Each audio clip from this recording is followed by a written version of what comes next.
Olá, um bom dia a todos. Mais uma vez estamos aqui para a leitura do Bhagavad Gita e iniciaremos o capítulo 7, que se chama em sânscrito Jnana Vijnana Yoga, conhecimento e realização do Supremo. Então, a passos lentos, devagar e sempre, toda quarta-feira, já lemos praticamente metade do Bhagavad Gita. Então, começando com os versos 1, 2 e 3.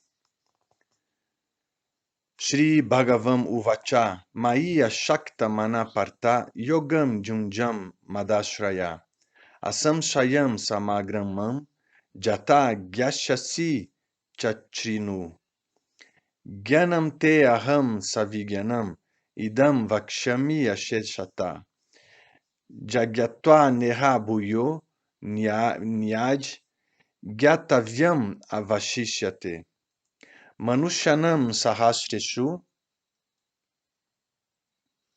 Kastit Jatati Siddhaye Jatatam Apisidhanam Kastinmam Vetitatvataha.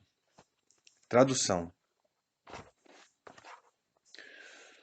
O Senhor disse: Ó Parta, ouça como com a mente apegada a mim, o Senhor Supremo, unindo sua consciência a mim e refugiando-se somente em mim, você sem dúvida será capaz de conhecer a mim, a minha morada sagrada, as minhas opulências e meus associados. Agora revelarei a você este conhecimento do meu poder absoluto, bem como a concepção de minha doçura. Sabendo isso, nada restará para ser conhecido aqui nesse caminho supremo. Entre incontáveis almas, poucas alcançam a forma humana. Entre milhares de seres humanos, poucos tentam compreender a alma e a superalma. E entre milhares que obtiveram tal compreensão, dificilmente uma pode conhecer efetivamente a mim, chama Sunda. Esse verso é considerado muito importante como um alerta para nós e também como uma forma de situar a gente no que é a transcendência, porque a nossa experiência, a gente tem visto que muita gente se acha espiritual, né? O que é normal no estágio infantil da espiritualidade, nos achamos alguma coisa espiritual. Mas as pessoas, quanto mais caminham na vida espiritual, isso também não estou criticando, não é errado, mas na idade imatura, na idade, no começo da nossa busca espiritual, a tendência é achar que a gente é espiritual, é um tipo de loucura. Mas com o tempo que a gente vai praticando, a gente percebe que, nossa, estamos distante. E aí você vai mais e você fala, meu, achei que era menos, mas eu estou mais distante. Então o processo negativo de percepção de o quanto distante nós estamos de uma realização profunda da alma, né, de quem sou eu, e de uma realização profunda de quem é Deus, começa a ser revelado para a gente. Porque estamos lidando com o infinito. Então não é com brincadeira de criança que o infinito vai se revelar para a gente. O transcendentalista sério, aquele que adota o caminho da devoção a Deus, ele começa a entender cada vez mais o quão distante ele está. Mas, porém, isso não o desanima. Isso dá mais força para que ele vá com mais intensidade na sua busca. Porque ao mesmo tempo que você entende que está distante de uma realização espiritual profunda, você ganha, quando você pratica seriamente, você ganha um elemento na sua vida que é determinação. Essa determinação inquebrantável, ela vem com a maturidade espiritual, com a associação com pessoas santas e com um sabor pela prática. Porque como é que você vai ser espiritual se você não tem sabor pela prática? E a prática não é só a prática do templo, né, por como foi meio que estabelecido por todos. Eu já falei isso no outro capítulo, né, no finalzinho eu comentei sobre isso, mas eu gosto de falar sempre, porque eu gosto de tentar animar as pessoas, que as pessoas fiquem animadas para praticar constantemente. Eu tento fazer isso, não é fácil, mas você começa a criar um gosto por essa conexão constante com Deus, através do canto do seu santo nome, através de orações, de meditação, de lembrança, de serviço, né? A pessoa vem ao templo, ela faz um serviço, a pessoa vai embora, ela medita, ela está constantemente conectada com o plano divino pela lembrança de Deus, Smarana. Então, são 9 processos de vida devocional, de acordo às escrituras antigas, e esses 9 processos, eles se situam, eles cabem em determinados momentos específicos da nossa vida, e eles podem preencher nossa vida completamente em consciência de Deus. Então, esse verso 3, entre incontáveis almas, poucas alcançam a forma humana. A gente está aqui como numa festa, né, num corpo humano, e a gente sem nenhuma consciência do quanto é difícil obter um corpo humano. Aqui Krishna está dizendo, e as palavras de Krishna não são superficiais. Não é um comentário superficial, é um comentário que deve ser entendido com profundidade. É muito difícil alcançar um corpo humano. É muito difícil alguém se aproximar do caminho espiritual verdadeiro. E é muito difícil alcançar a meta última. Então, Krishna deu essa deixa aqui mostrando, gente, o que vocês estão buscando não é fácil, mas vocês alcançaram uma posição que já é gloriosa, que é um corpo humano de incontáveis, infinitas almas no plano da matéria, como plantas, insetos, bactérias, etc, etc. Tudo que a gente tem em volta da gente, nós nos tornamos humanos, tivemos um nascimento humano que é raríssimo. É uma pequena parte desse nascimento, o resto é todo inconsciente, porque as plantas não têm muito acesso à devoção. Elas podem até fazer algum serviço para Krishna inconsciente quando alguém coleta uma planta para oferecer como comida, uma fruta. Os animais podem fazer algum serviço inconsciente, mas o serviço consciente, determinado, decidido por conta própria, ele pertence à área humana. E é muito difícil obter esse veículo. Dizem que esse veículo é o portal do mundo espiritual. É o veículo para você sair dessa concepção corpórea, dessa concepção material de existência. Uma árvore não tem essa condição, né? Um inseto não tem essa condição, um animal qualquer não tem essa condição. A condição deles é extremamente magra. E depois falam aqui: entre milhares de seres humanos, poucos tentam compreender a alma e a superalma, ou seja, poucos tentam entender quem são de verdade como uma partícula transcendental espiritual. E a superalma, que é a suprema personalidade de Deus que está sempre junto conosco no nosso coração, como Krishna mesmo diz no Gita. Eu já falei também no outro capítulo, Krishna, ele tem 3 formas de se manifestar como Bhagavan, Paramatma e Brahman. Brahman permeia tudo, é o oceano de luz, é o oceano de consciência. Bhagavan é a própria suprema personalidade de Deus, é a pessoa de Deus. E Paramatma é a expansão de Deus que é localizada no coração de todos nós e que nos acompanha. Eles comparam a alma no mundo material e Krishna como Paramatma no coração como 2 pássaros numa árvore. Enquanto um come os frutos, o outro só observa. Mas Krishna sempre acompanha a gente constantemente como Paramatma. E a percepção primeira da espiritualidade é como alma, e essa alma vai ter naturalmente a oportunidade de se conectar com a superalma. Então, todo o processo de espiritualidade é para alcançar a região da alma, de percepção da existência como alma. Quase ninguém fala isso, quase nenhuma proposta espiritual fala isso, mas essa é a verdade das escrituras, essa é a verdade do Bhagavad Gita. E depois aqui ele fala que entre milhares que tentaram, alguns milhares obtiveram a compreensão, dificilmente um pode conhecer efetivamente a Krishna como Shyama Sundar. É um caminho, né? Assim, não é para desanimar, é um verso para colocar, para situar a gente numa condição humilde, né? Não temos controle da ira, da luxúria, da cobiça, da inveja.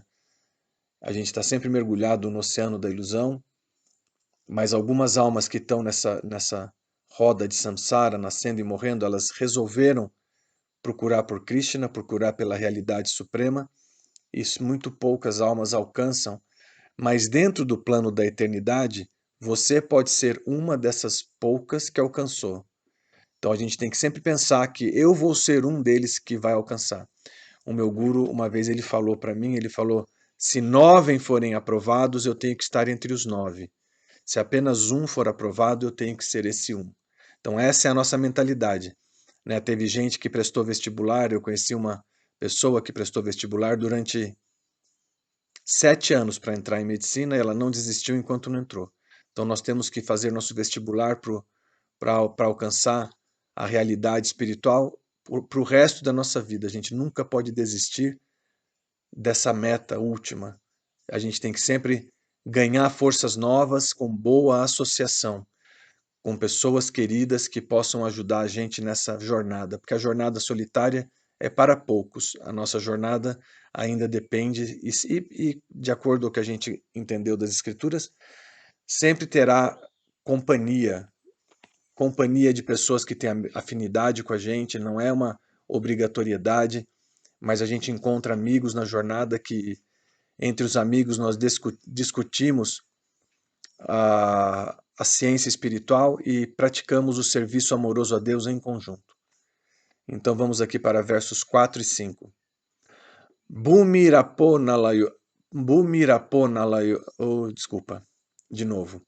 Bumirapo nalovayu, kammano budirevacha, ahamkara ityam me bina prakritir ashtada. Apareyam itastuanyam prakritim vidime param jiva bhutam mahabaho jayedam daryate jagat.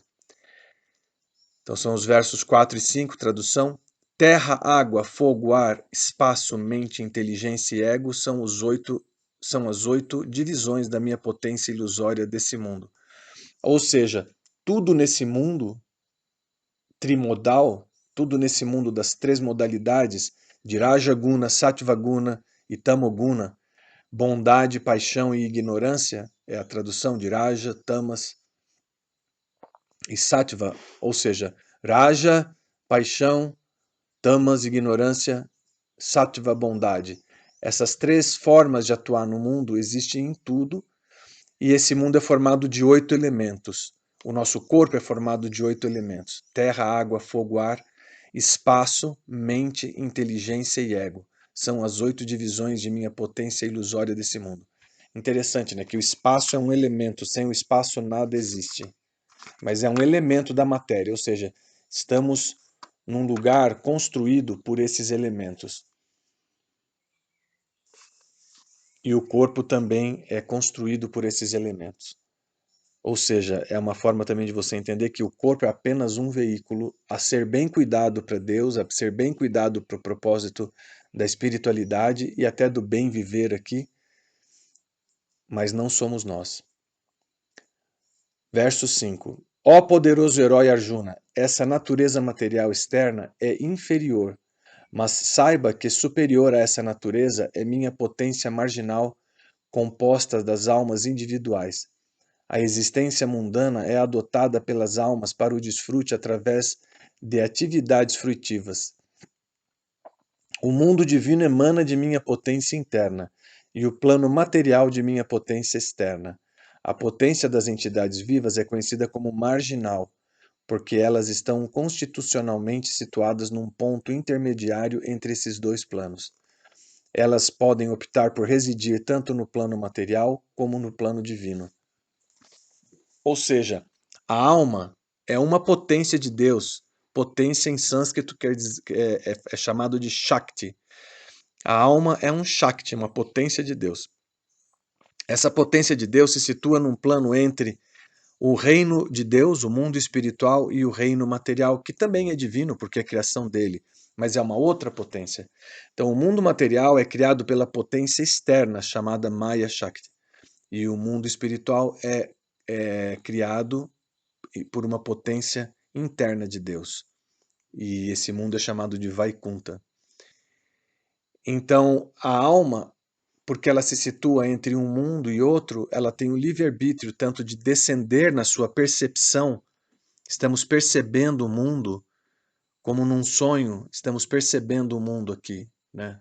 com toque, com tato, paladar, olfato, visão, audição, a gente percebe o mundo numa roupagem que é um escafandro e a gente consegue adquirir conhecimentos, interagir com as pessoas, com outras almas que também estão revestidas de matéria.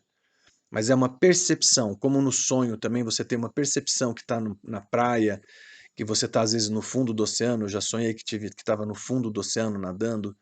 Então você tem uma percepção de que você está em diferentes circunstâncias, mas você não está. Na verdade, a alma não pertence a esse mundo. A alma está sonhando que vive aqui. A alma está sonhando que pertence à matéria. Isso é fascinante. Da mesma maneira que você, quando vai para o sonho mesmo, para o campo onírico, quando você dorme, você pensa que tem um tigre te atacando, você pensa que você está com alguém querido, com um parente que já se foi, você pensa que está namorando, mas você não está, é apenas um sonho. Aqui é a mesma coisa. Quando você sai do plano onírico e você vem para o que é supostamente real, você ainda continua no sonho. Né? É um sonho que você pode dizer que é mais grosseiro, que é mais desperto, que é mais controlado, mas ainda assim é um sonho. O processo da vida espiritual, o processo da devoção a Deus, ele visa você transcender esse sonho, você sair dessa faixa onírica de Deus, que é o mundo da matéria, e alcançar o reino substancial, o reino divino, o reino onde as coisas são verdadeiras, elas não são transitórias, elas são eternas. E essa é a proposta de toda espiritualidade, essa é a revelação das Escrituras, esse é o relato dos grandes santos que vieram até nós e nos alertaram. Escuta, você está sonhando, acorda desse sonho. Mas aí a pergunta é como que eu acordo, né? Se eu sou tão identificado com o corpo material, com as demandas do corpo material, de fome, sede, de desejos infinitos, que aí eles falam, cante um mantra. Cante o Mahamantra, que o Mahamantra limpa do coração a poeira acumulada. Você limpa o coração dos desejos acumulados em milhões de vidas e gradualmente, livre dos desejos mundanos, dos desejos materiais, você começa a ascender para planos mais elevados de consciência e começa a florescer em planos mais elevados até frutificar no reino de Deus. Então, toda espiritualidade verdadeira deve ter essa proposta. Para mim, não teve nenhuma espiritualidade, eu nunca vi nada que me desse tanta resposta, ou seja, todas as respostas se encaixam perfeitamente como nas escrituras antigas da Índia e no meu guru, Srila Bhaktisundar Govinda Deva Goswami Maharaj. Então, no meu guru Parampara, na sucessão de gurus que eu sigo, eu encontrei todas as respostas e nas escrituras que eles me deram. E a gente tem que ter fé nas escrituras. Não podemos vacilar com a nossa fé. O mundo espiritual é revelado pela fé. Essa fé tem que ser crescente. Temos que ter fé, mas só tem fé quem pratica. Por isso, pratique a sua espiritualidade de forma consciente, coerente, determinada, entusiasmada, empolgada, cheia de energia divina. E aí você alcançará uma felicidade que te moverá adiante. Essa empolgação virá para te mover adiante. E você não vai se importar com nenhum obstáculo. Temos que superar os obstáculos. Os obstáculos eles servem para nos deixar mais fortes, mais determinados, até o ponto onde não haverá mais obstáculos. Estamos numa triagem, estamos num processo de triagem.